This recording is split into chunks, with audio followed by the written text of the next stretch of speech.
Hello guys, welcome back to my YouTube channel. At sa video tutorial na ito ay maglilinis tayo ng air conditioning unit na split type. Pero bago ang lahat mga ka-Btech, shoutout muna tayo kay Jaloy TV at kay Steven's channel. Subscribe na din kayo dyan mga ka-Btech.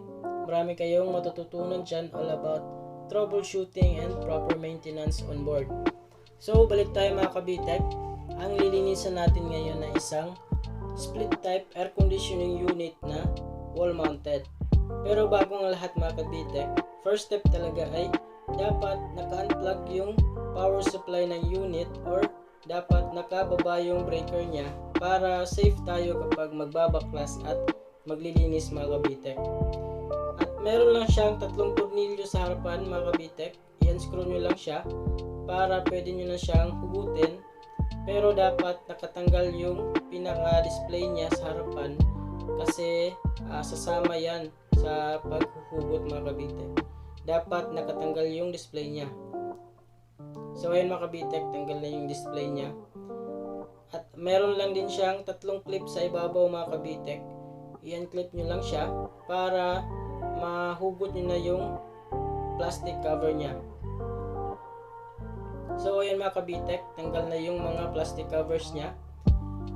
Next na gagawin natin ay isi-secure na natin yung mga wirings niya, yung mga coil sensor tube, yung ambient sensor tube, yung especially yung kanyang PCB board sa indoor. Kasi yun yung mga parts na iniiwasan natin mabasa kapag naglilinis tayo mga ka-Btech. Especially yung board niya sa indoor at sa outdoor kasi mahal yun kapag yun yung nasira mga ka-Btech, especially kung inverter yung unit nyo. So dapat ingatan nyo talaga yung mga parts na yan. Pwede nyo siyang lagyan ng plastic cover or kahit ano, basta hindi siya mababasa kapag naglilinis na kayo mga ka-Btech.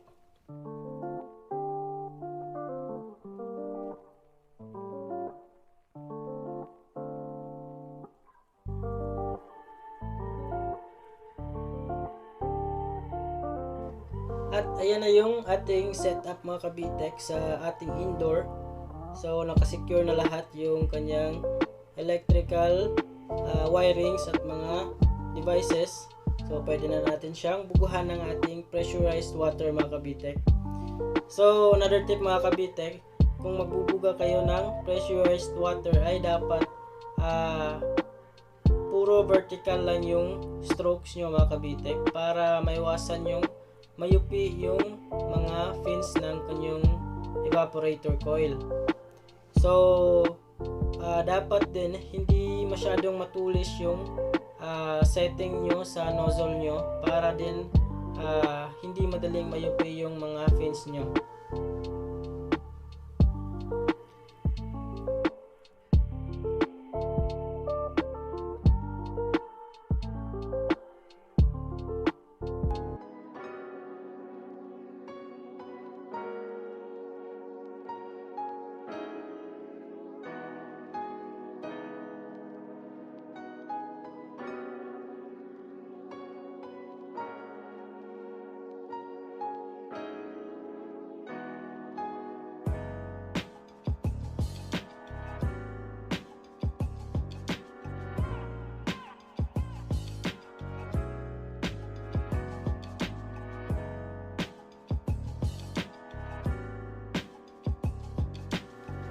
So matapos nating malinisan yung indoor mga ka-Btech ay yung outdoor unit naman yung lilinisan natin. So sa case ko, gusto ko sana siyang tanggalin yung pinaka-cover niya sa ibabaw para malagyan ko ng plastic yung PCB board sa outer unit. Pero hindi ko magawa kasi dikit yung cover niya sa ibabaw sa kanyang pinaka-kisame. So, ang ginawa ko na lang na teknik mga ka-Btech ay yung mga strokes ko sa paglilinis ay puro pababa kapag malapit na ako sa PCB board niya para maiwasang pumunta yung tubig at tumalsik sa kanyang PCB board.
At sa pagbabalik mga ka-Btech ay madali lang din.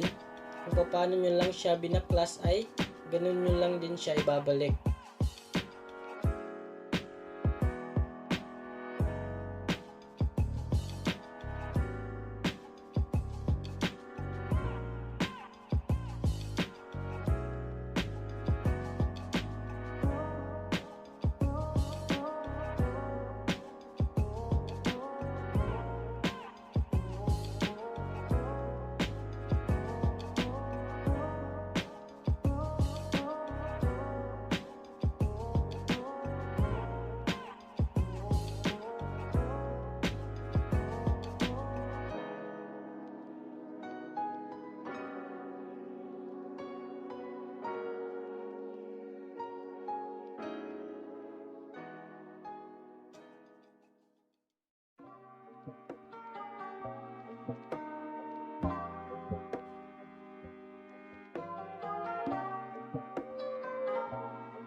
So ayan mga ka-Btech, tapos na natin siyang linisan.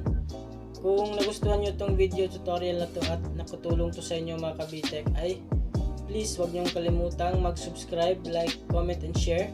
And click nyo na rin yung bell button para maging updated kayo sa mga susunod na video na ilalabas ko.